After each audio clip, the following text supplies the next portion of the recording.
Where's the soul in all this? Well, as I'm going to explain to you, these people are atheists.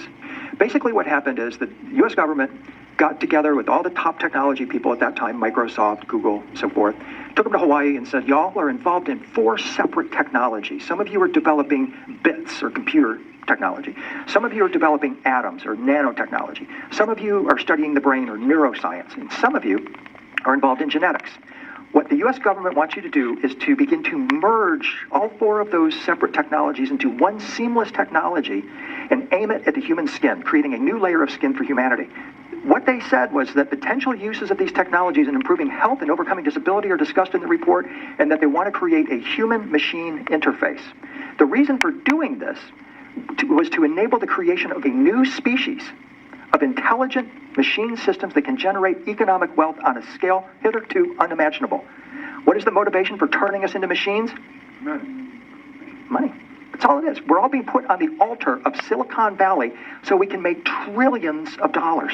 Now, back in 2002, as I'm reading this, I'm thinking, bits, atoms, neurons, and genes.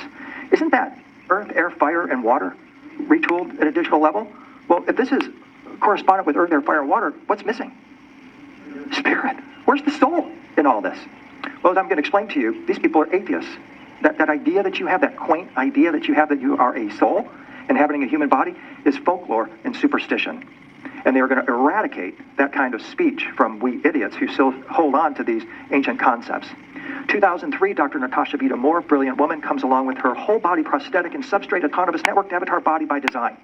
Basically, the premise is your body sucks. It stinks. It creates gaseous waste. It needs to be recycled. You're really stupid because you have a one-track mind. You can't really multitask. And you got all kinds of problems with this body. It's fragile, and it has a limited lifespan. Why would you want one of these things? What we're going to do is create the new primo post-human with smart skin. We're going to start printing new replacement organs for you. We're going to sprinkle a little smart dust in your neocortex. We're going to wire you up to this global brain, and you will now be a primo post-human rather than old and stinky.